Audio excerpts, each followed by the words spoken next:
Hello बच्चे party, welcome to एडबे। मैं दीपाली। और जैसा कि हमने लास्ट क्लास में इंपॉर्टेंट प्रॉपर्टीज़ पढ़ी थी, आज हम उसी के कुछ पार्ट जो रह गए थे उसे भी कवर करेंगे। सो जो हमारे आज के टॉपिक्स हैं वो है commutative property, associative property, additive inverse and multiplicative inverse. आज हम इन्हें कवर करेंगे। आइए स्टार्ट करते हैं। चलिए बच्चों, कम्यूटेटिव प्रॉपर्टी स्टार्ट करते हैं। सो हमारा जो है वो है कम्यूटेटिव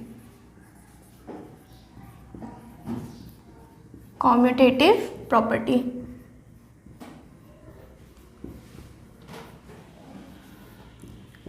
कम्यूटेटिव प्रॉपर्टी जानने से पहले जान लेते हैं किस किस के लिए एप्लीकेबल है। सो ये दो कंडीशन के लिए एप्लीकेबल है। पहली है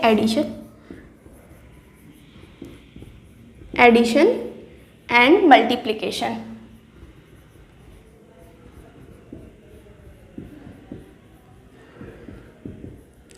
और ये सब्ट्रैक्शन और डिवीज़न के लिए एप्लीकेबल नहीं होती है। इसको हम एक एग्जांपल के थ्रू समझेंगे। इसकी पहले मैं बता देती हूँ इसकी रिटर्न फॉर्म होती क्या है। a/b प्लस, ये एडिशन की कंडीशन है। कंडीशन किसके लिए एप्लीकेबल है? ये एडिशन के लिए। a/b plus c/d equals to c/d plus a/b। अगर हम एक शॉर्ट में लिखें तो a प्लस बी और c प्लस ए, ये इक्वल होता है। इसको हम एक एग्जांपल के थ्रू समझेंगे। मान के चलिए यहाँ पे a/b हमने लिया है 2/3 और c/d हमने लिया है 1/3। यहीं पे हम इसका रिवर्स कर देंगे। 1/3 यानी जो ये c वाला है ये यहाँ आ जाएगा, तो 1/3 प्लस 2/3। इसको हम सॉल्व करेंगे तो ये जो है ये हमारे क्या होगा? इक्वल होगा। जैसे अगर हम एलसीएम ले तो पता ही है डिनोमिनेटर अगर सेम हो तो वही आ जाता है। 3 से 3 कैंसिल हो जाएगा और जो ऊपर वाला है वो एज इट इज़ रहेगा। यहाँ पे भी वही होगा 1 + 2। अब हम इसको ऐड कर लेंगे सिंपली। अब हम इसको अगर कट करेंगे सिंपल टेबल से 3 से ही तो ये 1 आ जाएगा दोनों तरफ। सो 1 = 1। आई होप आपको ये एडिशन वाली कंडीशन समझ आई होगी। चलिए बच्चों, इसकी सेकेंड कंडीशन देख लेते हैं। सेकेंड कंडीशन हमारी किसके लिए एप्लीकेबल है? मल्टीप्लिकेशन के लिए। इसकी रिटर्न फॉर्म होती है a/b। इसी की तरह एज इट इज़ होती है, बस यहाँ पे जो एडिशन का साइन है उसकी जगह हम क्या लगा देंगे? मल्टीप्लिकेशन का, इनटू c/d। यहीं पे ऑर्डर चेंज कर देंगे a/b। यहाँ पे हम इसको एक एग्जाम्पल के थ्रू अंडरस्टैंड कर लेंगे। a/b, हम यहाँ पे a/b को हम ले लेते हैं 2/3, c/d को ले लेते हैं 1/3। यहीं पे इसका ऑर्डर चेंज कर देंगे 1/3 इंटू 2/3। अब इसको हम नॉर्मली जैसे मल्टीप्लाई कर लेते हैं वो कर लेंगे। 2 × 1 = 2, 3 × 9। यहाँ पे भी 2 × 1 = 2, 3 × 9। सो ये क्या हो गया? इक्वल्स हो गए, यानी जो ये हमारी कंडीशन है वो सेटिस्फाई हो गई। बच्चों, जैसा कि अभी हमने देखा एडिशन और मल्टीप्लिकेशन के लिए ये प्रॉपर्टी एप्लीकेबल है, वैसे ही हम एक बार देख लेते हैं सब्ट्रैक्शन और डिवीज़न के लिए क्यों नहीं है। सो जो है हमारा सब्ट्रैक्शन,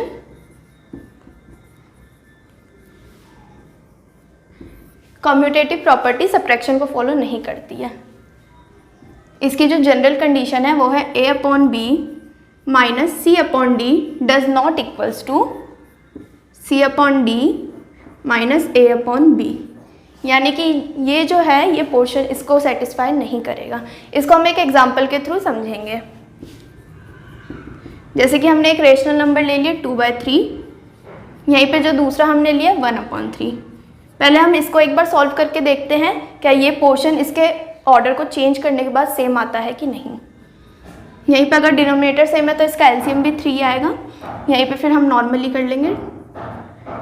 सो ये क्या आ गया हमारा? 1/3। यहीं पे अगर हम ऑर्डर चेंज कर दें 1/3 माइनस 2/3 तो भी क्या ये सेटिस्फाई होगा? एक बार हम चेक कर लेते हैं। इसका हमारा डिनोमिनेटर सेम है तो एलसीएम भी सेम होगा 1 - 2।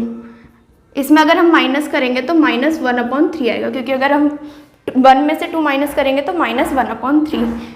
सो इसको अगर हम एक लाइन में पूरा कंप्लीट करें तो 3 is not equals to 1/3 minus 2/3।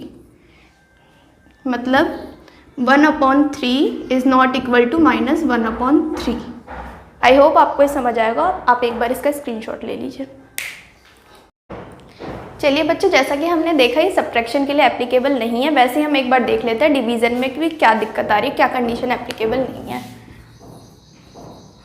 सो जैसे ये कम्यूटेटिव प्रॉपर्टी सब्ट्रैक्शन को फॉलो नहीं करती, वैसे ये डिवीज़न को भी नहीं करती।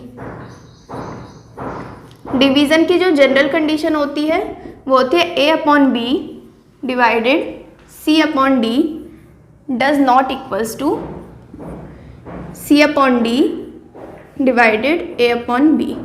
ये तो हो गई इसकी जनरल कंडीशन। अब एक बार हम एग्जाम्पल के थ्रू इसको और अच्छे से समझेंगे। पहले हम, जैसे हमने पहले किया, इस पोर्शन को हम एक तरफ सॉल्व कर लेंगे, फिर इसी ऑर्डर को चेंज करके सेकंड वाला करेंगे। जैसे हमने एक रेशनल नंबर लिया 2/3 डिवाइडेड, दूसरा हमने रेशनल नंबर लिया 1/3। जैसे कि हमने लास्ट टाइम पे समझा था कि इसको सॉल्व कैसे करते हैं। 2/3 जब हमें ये डिवाइड करना है तो हम क्या करते हैं, साइन को चेंज कर देते हैं।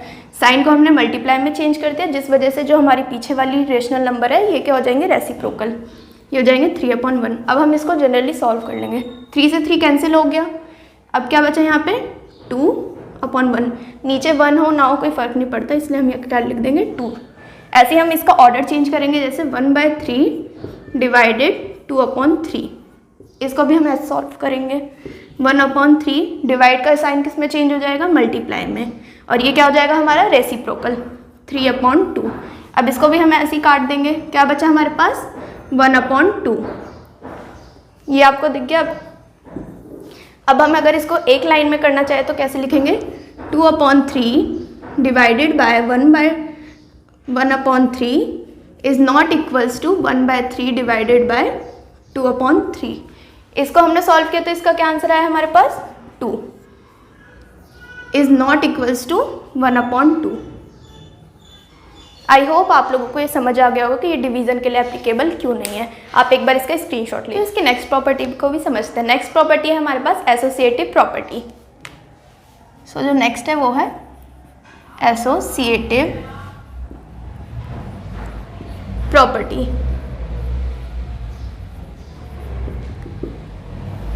ये भी कम्यूटेटिव प्रॉपर्टी की तरह ही सिर्फ एप्लीकेबल है एडिशन और मल्टीप्लिकेशन के लिए। Applicable for addition and multiplication.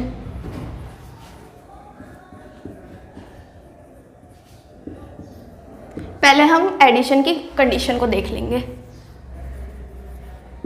Addition की कंडीशन हमारे पास होती है, हमारे पास इसमें 3 रेशनल नंबर होता है, a/b plus c/d plus e/f equals to a/b plus c/d plus e/f।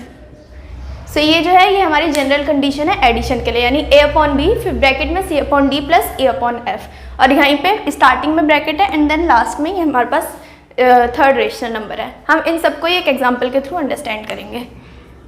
हमने a/b को 4/3 मान लिया, चलिए, फिर यहाँ पे c/d को हमने मान लिया 1/3, फिर e/f को हमने मान लिया 4/3। पहले हम इस पोर्शन को सॉल्व कर लेते हैं, फिर उसको करेंगे। सो यहाँ पे पहले आपने बोर्ड मास में पढ़ा होगा पहले कि क्या करते हैं, पहले ब्रैकेट सॉल्व करते हैं। 4/3 प्लस एलसीएम सेम होगा क्योंकि 3 डिनोमिनेटर में सेम है, 1 + 4। यहाँ पे हमारे पास क्या आ गया, 1 + 4 5/3।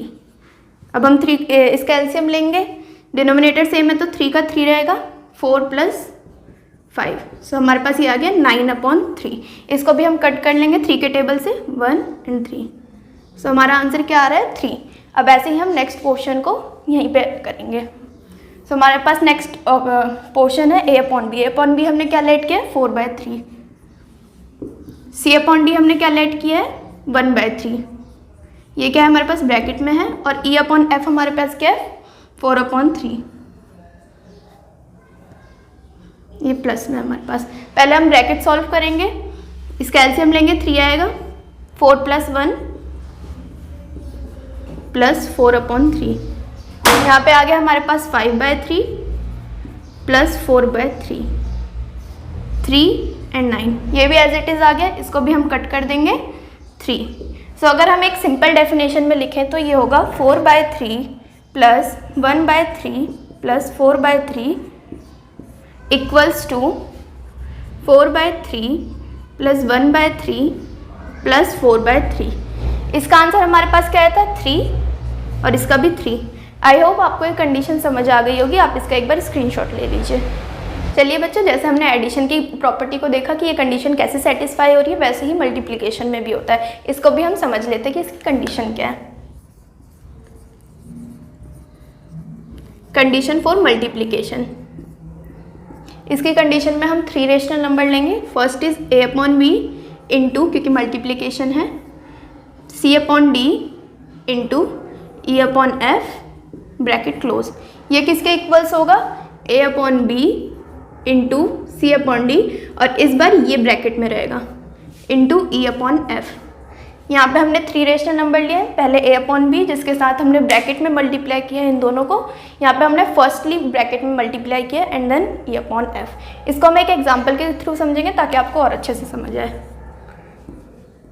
एग्जाम्पल, मान के चलिए हमने a/b को 4/3 ले लिया, c/d को 1/3 और e/f को 2/3 रेशनल नंबर ले लिया। पहले हम इस पोर्शन को सॉल्व कर लेते हैं, देन हम इसको करेंगे। सो पहले हम ब्रैकेट करेंगे, जैसे हमने बोर्ड मास पढ़ा था, पहले हम ब्रैकेट ऑफ करेंगे। 4 इंटू, इसको हम मल्टीप्लाई करेंगे, 3 3 जा, डिनोमिनेटर को डिनोमिनेटर से 9 और 2 1 जा 2।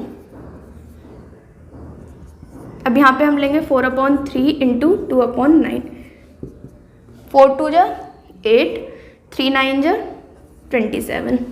सो ये तो हो गया हमारा एक पोर्शन। अब हम इस वाले पोर्शन को सिमिलरली सॉल्व करेंगे।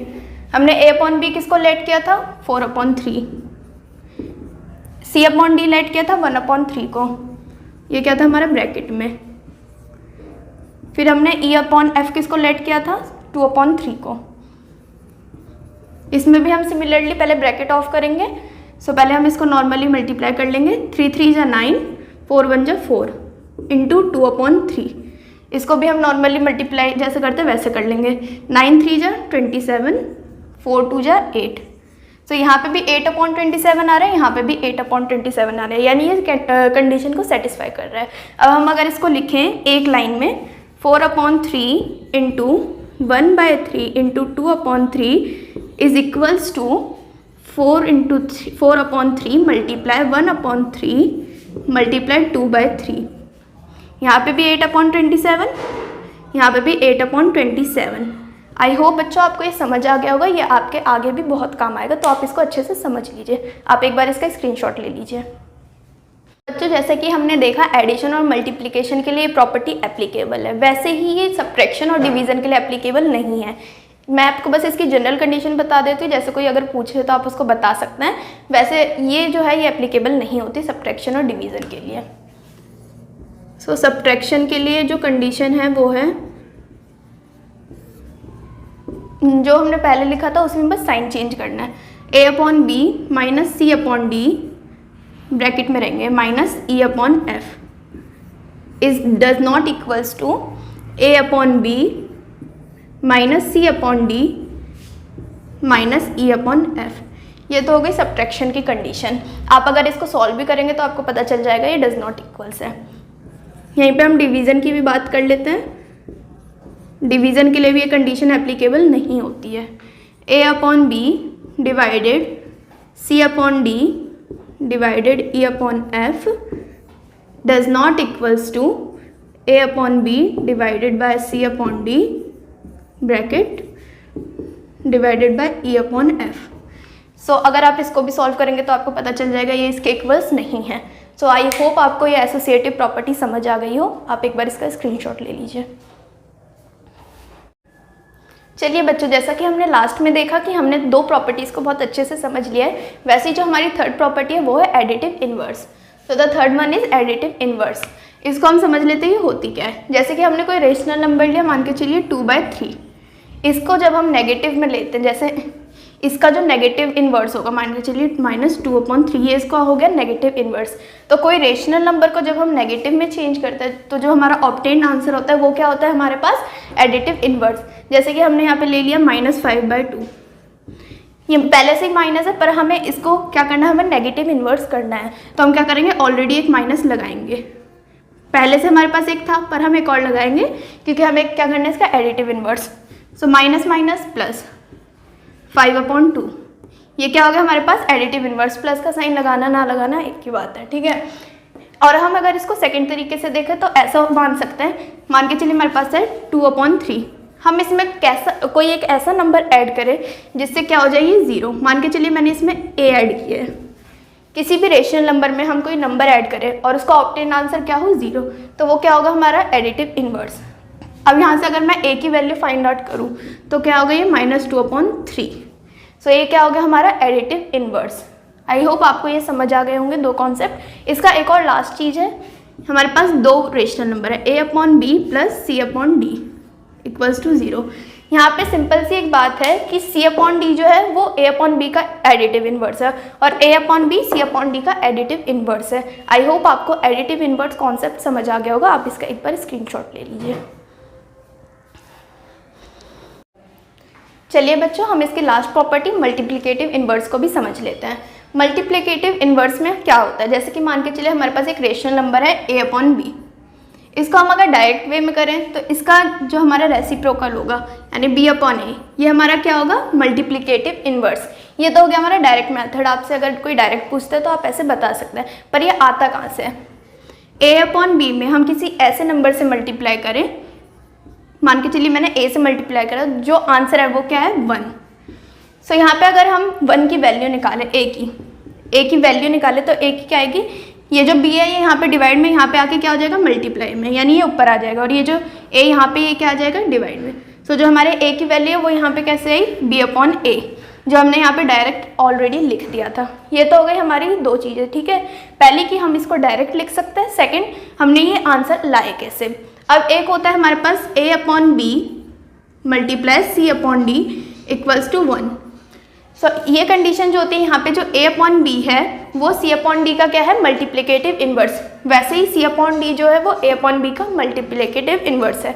मैं आपको इसे ब्रीफली बता देती हूँ। अगर हमसे कोई डायरेक्टली पूछ रहा है a/b का मल्टीप्लिकेटिव इन्वर्स क्या होता है, वो होता है हमारा b/a। अब ये आया कैसे, a/b में हमने किसी ऐसे नंबर से मल्टीप्लाई किया कि आंसर हमारा क्या है 1। ऐसे अब हम अगर यहाँ पे a की वैल्यू निकालेंगे, a की वैल्यू कैसे आएगी, ये जो b यहाँ डिवाइड है ऊपर मल्टीप्लाई में चला जाएगा और ये हमारा कहाँ जाएगा डिवाइड में। सो a की वैल्यू क्या आ गई b/a, जो हमने डायरेक्टली लिख दिया था। यहाँ पे जो है हमने दो रेशनल नंबर लिए a/b एंड c/d। यहाँ पे ये जो है a/b किसका मल्टीप्लिकेटिव इन्वर्स है c/d का, और c/d किसका है a/b का। आई होप आपको ये समझ आ गया होगा। आप एक बार इसका स्क्रीनशॉट ले लीजिए।